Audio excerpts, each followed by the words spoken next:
Hi வணக்கம்.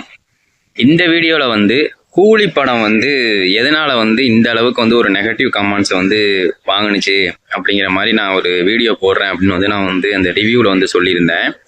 ஆக்சுவலாக இப்போ அந்த படம் தோல்வி படம் அப்படின்னு நான் சொன்னேன் அப்படின்னா எல்லாரும் சிரிப்பாங்க. ஏன்னா அந்த படம் கிட்டத்தட்ட 600 crores கலெக்ட் பண்ணிருச்சு அப்படிங்கிற மாதிரி எல்லாருமே சொல்லிக்கிட்டு இருக்காங்க. ஒருத்தம் பிறந்து பட் ஆனால் அஃபீஷியலாக எவ்வளோ கலெக்ட் பண்ணியிருக்கு அப்படிங்கிற மாதிரி யாரும் இன்னும் அறிவிக்கலை. பட் ஆனால் கிட்டத்தட்ட ஒரு 650 கோடி தாண்டிடுச்சு. ஒரு 10 நாளில் இந்த படம் இவ்வளவு கலெக்ட் பண்ணியிருக்கு அப்படிங்கிற மாதிரி எல்லாருமே பேசுகிறது ஆச்சரியமாக இருக்குது.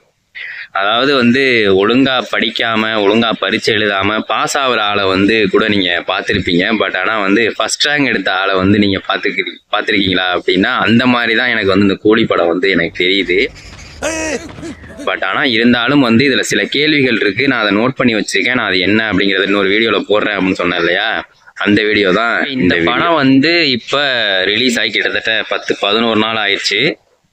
இப்போ இதோட சின்ன சின்ன விஷயங்களை ரிவீல் பண்ணலாம் அப்படின்னு நான் நினைக்கிறேன். ஸோ அதனால் நான் இப்போ அதை பற்றி பேச ஆரம்பிக்கிறேன்.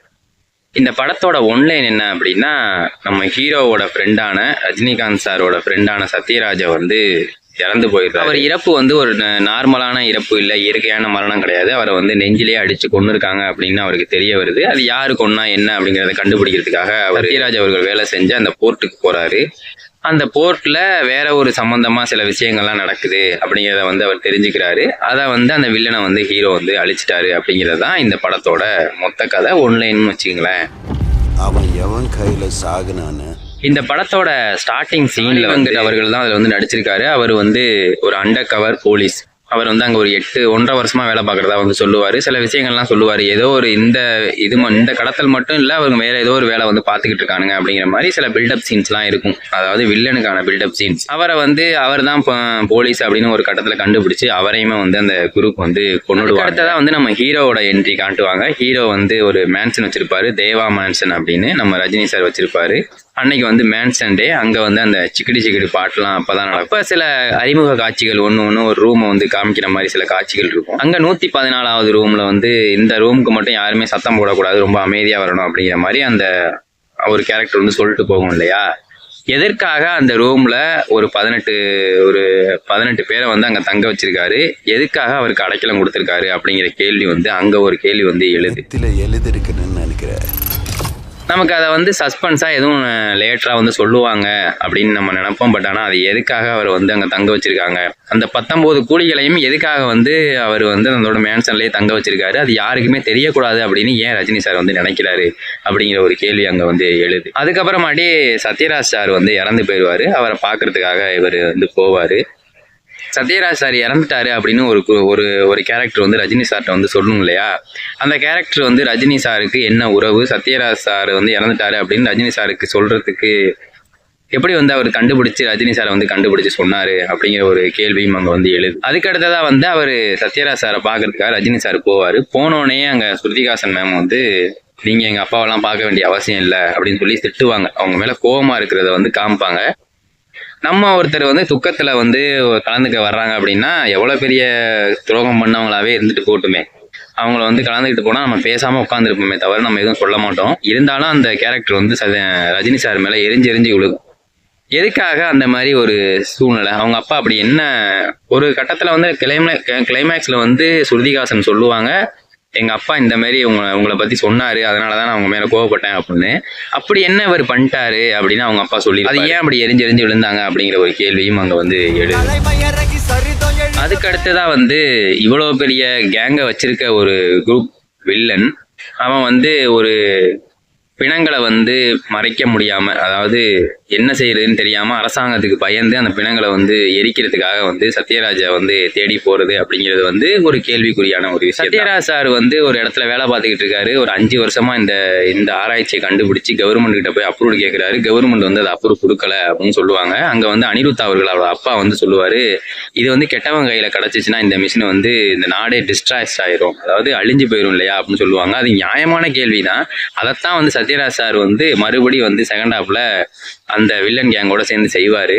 அப்ப அது கவர்மெண்ட் ஒழிச்சதுல ஒன்றும் தப்பு இல்லாத மாதிரி தான் எனக்கு அதனால வந்து இவர் மனம் உடைஞ்சு போறாரு அப்படிங்கிற மாதிரி சில விஷயங்கள்லாம் சொல்றாங்க. கவர்மெண்ட் நினைச்சதுக்கு வந்து கரெக்ட் அப்படிங்கிற மாதிரி இருக்கு. அதை வந்து என்னமோ தப்பு அப்படின்னு சொன்ன மாதிரி போர்ட்ரே பண்ணியிருப்பாங்க நம்மள்ட்ட. அங்க ஒரு அந்த கேள்வி வந்து எனக்கு வந்து உருவானுச்சு. இந்த உலகத்திலேருந்து ட்ரேஸே இல்லாம தூக்க முடியும். அடுத்ததா வந்து சத்யராஜ் சாரு தன்னோட 3 பெண்களையும் வளர்க்கறதுக்கு அவ்வளவு கஷ்டப்பட்டாரு, அவ்வளவு சிரமப்பட்டாரு. 3 பெண்களை வளர்க்கறது வந்து சாமானிய விஷயம் இல்லை அப்படின்னு ஸ்ருதிஹாசன் கேரக்டர் வந்து ரஜினி சார்கிட்ட ஒரு கட்டத்துல வந்து சொல்லுவாங்க. கிட்டத்தட்ட ஒரு 30-40 பேரை வந்து அவன் கொண்டு இருப்பான். அவங்க எல்லாரையுமே வந்து இவங்க எரிச்சிருப்பாங்க. அந்த சேர்ல பணத்தை கொடுப்பான், நமக்கு கண்ணு எதிரவே தெரியும். கிட்டத்தட்ட ஒரு பாடிக்கு 1 லட்ச ரூபா வச்சா கூட கிட்டத்தட்ட 40 லட்ச ரூபா அவங்கள்ட்ட சேர்ந்துருக்கும். அதை வச்சு அழகா குடும்பம் நடத்திட்டு போயிருந்திருக்கலாம். மறுபடியும் இந்த கேரக்டர் வந்து ரொம்ப சிரமப்படுது அப்படின்னு சொல்ற மாதிரி, அதனால வந்து நான் படிப்பே விட்டுட்டேன் அப்படின்னு சொல்ற மாதிரி எல்லாம் அந்த ஸ்ருதிஹாசன் கேரக்டர் வந்து ரஜினி சார்கிட்ட வந்து சொல்லும். இதுவும் அங்க ஒரு கேள்விக்குறியான ஒரு விஷயம்தான். சத்யராஜ் சாரை வந்து ஏன் அந்த ஷௌபின் கேரக்டர் வந்து கொல்லணும் அப்படிங்கிற ஒரு கேள்வி வேலை வந்து செஞ்சுக்கிட்டு இருக்காரு. இதுவே வந்து ஒரு தீங்கான வேலை தான். அதாவது வில்லன் கொலை பண்ற ஆட்களை வந்து எரிக்கிற ஒரு வேலை இவர் வந்து பண்ணிக்கிட்டு இருக்காரு. அவர் ஏன் போய் இந்த சில விஷயங்கள் இவன் வந்து இந்த ஹார்ட் பிளான்ட்டுக்காக சில விஷயங்கள் பண்றத வந்து ஒரு ஃபைல்ல போட்டு அந்த ஷோபின் வச்சிருக்கிறத வந்து சத்யராஜ் சார் கண்டுபிடிச்சிட்டாரு அப்படிங்கிறதுக்காக சத்யராஜ் சாரை வந்து ஷோபின் கொல்லுவான். அது எனக்கு தெரியுது. பட் ஏன் அதை போய் சத்யராஜ் சார் வந்து செய்யறாரு? இவரே வந்து ஒரு வில்லனுக்கு துணை போற ஒரு வேலையை தானே செஞ்சுக்கிட்டு இருக்காரு. இவர் ஏன் இதை போய் செய்யறாரு அப்படிங்கிற ஒரு கேள்வி வந்து அங்க அப்படியே இருந்தாலும் இதை வந்து யார்கிட்ட சொல்றதுக்காக அவர் வந்து சத்யராஜ் சார் வந்து செய்யறாரு அப்படிங்கிற ஒரு கேள்வி வருது. சத்யராஜ் சாரை வந்து கொள்ளையில ஒரு விஷயத்த வந்து காதுல வந்து சொல்லியிருப்பான். அது என்ன விஷயம் அப்படின்னு ரஜினி சார் வந்து கேட்பாரு. அது ஏதோ ஒரு சிதம்பர ரகசியம் அப்படிங்கிற மாதிரி நம்மளை வந்து காமிக்கல, அந்த மாதிரி தான் காமிச்சிருப்பாங்க. பட் ஆனால் வந்து பவர் ஹவுஸு அப்படின்னு சொல்லி ஒரு சரக்கு பாட்டில் பேரை வந்து சொல்லியிருப்பாரு. அது எப்படி அதை வந்து ஆடியன்ஸுக்கு கன்வே ஆகும் இது அப்படிங்கிற மாதிரி தான் எனக்கு வந்து அந்த ஒரு கேள்வி வந்து எழுது. அடுத்ததாக வந்து 8 வருஷமா தன்னோட கேங்குக்குள்ளே இருந்த அந்த போலீஸ்காரன் வந்து இவர் தான் அப்படின்னு வந்து நாகார்ஜுன் வந்து எப்படி கண்டுபிடிப்பாரு அப்படிங்கிற கேள்வி ஒன்று இருக்குது. அதை வந்து நம்மள்ட்ட காட்டியிருக்க மாட்டாங்க. ஓகே, அவர் வந்து கொலையும் செஞ்சுட்டாரு. மறுபடியும் அந்த கேரக்டர் வந்து எப்படி உயிர்த்தெழுந்து வந்துச்சு? ஒரு இடி மின்னல் அந்த மாதிரி ஒரு எக்ஸ்டர்னல் எஃபெக்ட்னால இந்த மாதிரி ஒரு உயிர்த்தெழும் சக்தியே வந்து ஒரு சில பேருக்கு கிடைச்சிருமா அப்படிங்கிற ஒரு இதுவும் ஒரு கேள்விக்குறியும் வந்து அங்கே நிற்கிது. இதை வந்து நம்மள்ட்ட சொல்றதுக்காகவே இந்த ஒரு விஷயத்த வந்து இந்த எக்ஸ்டர்னல் ஃபோர்ஸ்னால பல கோடி பேர்ல ஒரு ஆளுக்கு இந்த மாதிரி நிகழும் அப்படின்னு இந்த ஒரு கேரக்டர் இந்த மாதிரி ஒரு விஷயத்த சொல்றதுக்காகவே வந்து அந்த ஸ்ருதிஹாசன் கேரக்டர் வந்து மெடிக்கல் படிக்க வச்ச மாதிரி எனக்கு ஒரு கேள்வி வந்து கிளம்புனுச்சுங்க. நம்ம ஷோபின் வந்து நம்ம ஸ்ருதிஹாசனை கட்டி வச்சு கீழே விட்டுருவேன் அப்படின்னு சொல்லி மிரட்டிக்கிட்டு இருப்பாரு. அவர் வந்து சில டார்ச்சர்லாம் பண்ணிக்கிட்டு இருப்பாரு இல்லையா. ஒருத்தவங்க ஷோபினோட ஒய்ஃபை வந்து நம்ம ரஜினி சார் வந்து பிடிச்சி வச்சுக்கிட்டு சில மிரட்டல்கள்லாம் செய்வார். இது வந்து நிறைய பேர் வந்து சொல்லிட்டாங்க. இருந்தாலும் அதுவும் என்னோட கேள்வி அப்படிங்கிறதுனால நான் வந்து இதை சொல்கிறேன். அப்போ வீடியோ காலில் ஸ்ருதி மேம் வந்து அந்த பொண்ணை வந்து பார்ப்பாங்க. இருந்தாலும் அந்த பொண்ணு வந்து சார் உங்களை அழைச்சிட்டு வர சொன்னார் மேன்சனுக்கு அப்படின்னு ஒரு கட்டத்தில் வந்து கூப்பிடையில அது என்ன ஏதுன்னு யோசிக்காமல் அவங்க பின்னாடி ஸ்ருதிஹாசன் போவாங்க. அது எப்படி போனாங்க அப்படிங்கிற ஒரு கேள்வியும் இருக்குது. இதுக்கு சில பேர் வந்து இந்த எல்சிவி ஃபேன்ஸ் வந்து முட்டு கொடுக்குறானுங்க. ஒரு கம்பி ராடு வந்து அந்த பொண்ணு மூஞ்ச மறைச்சிக்கிட்டு இருந்துச்சு அப்படின்னு. ஃபஸ்ட்டு 2 சீனில் ஸ்ருதிஹாசன் மூஞ்ச பார்த்தீங்கன்னா ஸ்ருதிஹாசன் ஊன்னா அந்த ஃபோட்டோவை பார்த்துக்கிட்டு தான் இருக்கும். அடுத்த கட்டில் தான் அந்த கிராஸாக அப்படி வந்து மறைச்சிருக்க மாதிரி ஒரு சீனில் வந்து காமிப்பாங்க. அதையும் நீங்கள் நோட் பண்ணி பாருங்கள். இந்த ஒரு கேள்வியும் எனக்கு வந்து இந்த படத்துல வந்து சுத்தியலால எல்லார் மண்டையிலையும் இந்த இடத்துல அடி விழுந்துகிட்டே இருக்கு. மேக்சிமம் எல்லாரையுமே சுத்தியலாலேயே அடிச்சு கொள்றானுங்க. என்னமோ முள்ளு கிழிச்ச மாதிரி தான் அந்த காயத்தை வந்து காட்டப்படுது. ஓகே, ஷோபின் வந்து இடி விழுந்ததுனால அவர் உயிர் தெழுந்துட்டாரு. ஓகே, நான் அதை நம்பிட்டேன். அட்லீஸ்ட் ஒரு ரத்தமாச்சும் வரணும் இல்லையா? என்னமோ முள்ளு கிழிச்ச மாதிரி லேசா 2 கோடை போட்டு அப்படியே அந்த ரத்தம் அதுக்குள்ளேயுமே உறைஞ்ச மாதிரி காமிக்கிறது வந்து எனக்கு எந்த விதத்துலையுமே நியாயமாவே படலை. அந்த ஒரு கேள்வியும் இருக்கு. சார்லி கேரக்டர் வந்து ஒரு விஷயத்த முக்கியமான விஷயத்த சொல்றதுக்காக சில பழைய படங்களை எல்லாம் வச்சிருப்பாங்க இல்லையா, அந்த மாதிரி ஒரு கேரக்டர் அது. அந்த கேரக்டர் தண்ணியை போட்டு எப்போதும் எதுவுமே சொல்லாம சுத்திட்டு தெரியும் இல்லையா, அந்த கேரக்டர் வந்து கடைசியா ஒரு விஷயத்த வந்து சொல்லும். உன்னோட கூலி நம்பரை வந்து யாரு உன் போனுக்கு அடிச்சு சொல்றாங்களோ அவங்க தான் உனக்கு பிறந்த பிள்ளை அப்படின்னு ராஜசேகர் கொண்டு வந்து சொல்ல சொன்னாரு அப்படின்னு அந்த கேரக்டர் வந்து சொல்லும். இதை ராஜசேகரே அவர்கிட்ட ரஜினி கிட்ட சொல்லியிருக்கலாம். எதுக்காக முதல்ல ராஜசேகர் வந்து ரஜினியோட பேசாமே இருந்தாரு 30 வருஷமா அப்படிங்கிறதே ஒரு கேள்வி. 5 வருஷத்துக்கு முன்னாடி வந்து இந்த தண்ணியை விட்டாதான் வந்து என்கிட்ட சத்தியம் பண்ணி கொடு, நான் செத்தனா தண்ணியை குடி அப்படின்னு அந்த கேரக்டர் தான் சொல்லுது. அவரு நான் தண்ணி குடிக்கல, நான் நம்ம நல்லா இருந்துக்கிறேன் அப்படின்னு சத்தியம்லாம் பண்றாரு. பட் ஆனா அப்பயும் அந்த கேரக்டர் வந்து தனியா விட்டு போனது எதுக்காக அப்படிங்கிறது வந்து அது ஒரு கேள்வி. கிளைமேக்ஸ்ல வந்து அந்த நாகார்ஜுனா கேரக்டர் வந்து வில்லன் கேரக்டர் வந்து ரஜினி சார்கிட்ட கேட்கும், நீ வந்து யாரு அப்படின்னு நீ சொல்லு அப்படின்னு. ரஜினி வந்து 35 வருஷத்துக்கு முன்னாடி அப்படின்னு சொல்லி ஒரு பிளாஷ்பேக் வந்து சொல்லுவாரு. அப்போ வந்து நான் வடநாட்டுல வேலைக்கு போயிட்டு இருந்தேன் கூலியா. அப்போ வந்து முதலாளி இந்த பொருளை தூக்கி கொண்டு அங்கே வைனா அங்கே வைப்பேன், இங்கே வைனா இங்கே வைப்பேன், எனக்கு அது மட்டும் தான் தெரியும். நாங்கள் ஒரு 100 பேர் வேலை பார்த்துக்கிட்டு இருந்தோம், 400 பேர் வேலை பார்த்துக்கிட்டு இருந்தோம். அதில் வந்து என் ஆளுங்க வந்து ஒரு 60 பேர் இருக்காங்க அப்படிங்கிற மாதிரி ஒரு கதை வந்து சொல்லுவார். அப்போ வந்து அங்கே போதைப் பொருள் இருந்ததுனால வந்து முதலாளிங்கெல்லாம் கையை விரிச்சிட்டாங்க, நாங்கள் மாட்டிக்கிட்டோம்.